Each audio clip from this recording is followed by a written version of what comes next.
In the same year as the Somme, the Germans had made their own effort to end the stalemate and win the war. They aimed to slaughter as many French troops as they could. At Verdun, in northeast France, they launched an attack on a group of strategic forts, knowing the French would do everything to defend them. And once drawn in, the German commander predicted, the forces of France will bleed to death.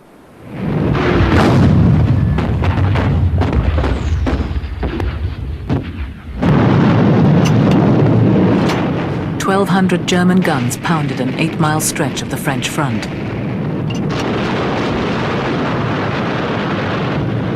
The trap worked.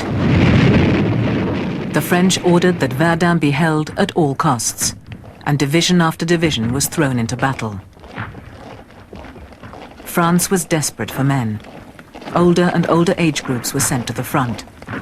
As they passed headquarters on their way towards Verdun, some bleated like sheep. One unit was told, "You have a mission of sacrifice. On the day the Germans choose, they will massacre you to the last man, and it is your duty to fall."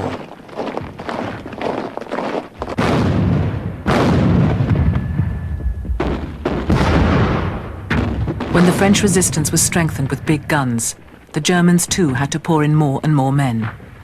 Now they were being bled themselves.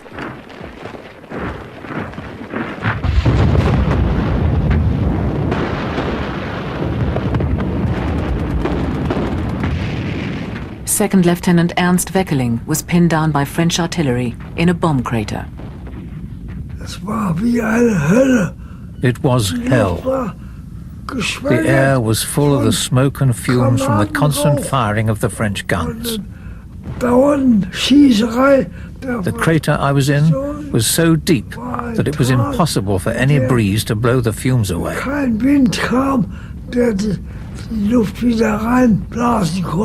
The air was so bad that we were parched with thirst, and breathing was very difficult.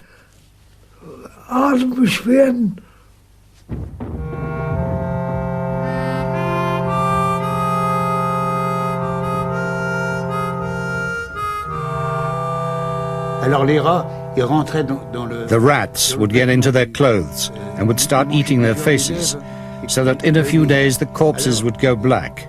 You'd have thought they were Negroes. But it was really the rats which had got at them. First they'd gnaw at their lips and their noses, then get into their coats and start eating the rest.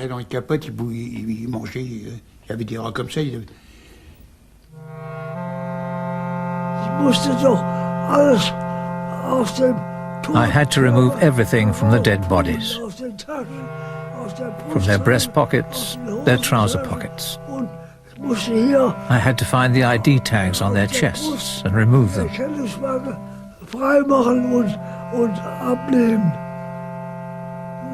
I felt like a butcher sometimes as I rummaged around in all that blood. On some corpses, the whole torso had been flattened by mortars, and pieces of flesh were hanging everywhere.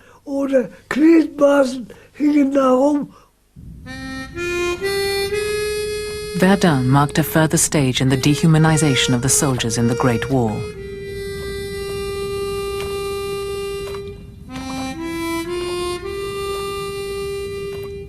After 10 months and 700,000 French and German casualties, the front line was almost exactly where it had been at the start.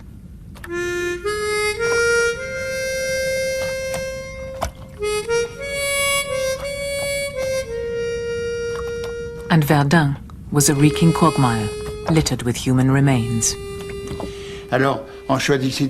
We had to jump from corpse to corpse. If we stepped in the mud on either side, we'd get stuck.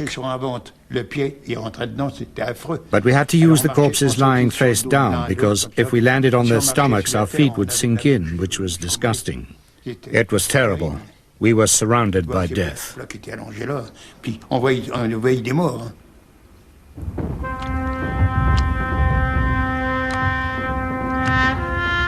At Verdun, at the Somme, and in Flanders, the combination of slaughter, human despair, and mud became the pivotal experience of the war. The whole area was mud. It was pockmarked with shell holes. There wasn't a piece of ground that was virgin.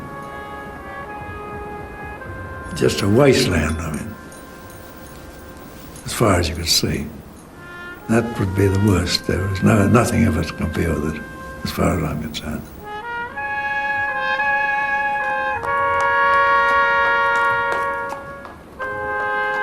Wounded lying in the mud and sinking into the mud and not able to get out and not able to get to him.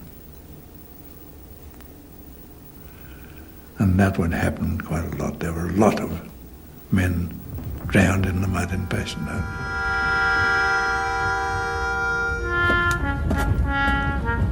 The nightmare of the killing fields tested the discipline of all the mass armies. Some soldiers tried to find their own way of getting home. I saw one of our battalion lads laid out on the ground on top of the parapet with his legs up in the air. And I said, what are you trying on? He said, well, I'm trying to get a wound if I can in my legs. He said, there's quite a bit of machine gunning going on and a few rifle fires. He said, I thought I might get a bullet through my leg and get home to Blighty, which of course meant to get home to England. He said, I can't stand any more. I'm absolutely at the far end. I'm done for. I said, we all feel like that. He says, no, you don't feel like that. I said, we do, every one of us, but we have a job to do. We're going to do it. Many of the men caught up in the barbarities of industrialized warfare were better educated than any soldiers before them. But though they were more informed, they were in no better position to question the orders they were given.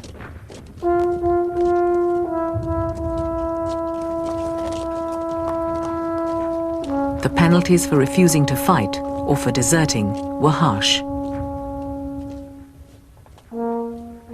In the British Army, they were applied to men who were visibly reeling from shell shock. Anyone who disobeyed orders faced court-martial. Private Arthur Earp was found in a dugout when he should have been attacking. Like more than 300 others, he was sentenced to death.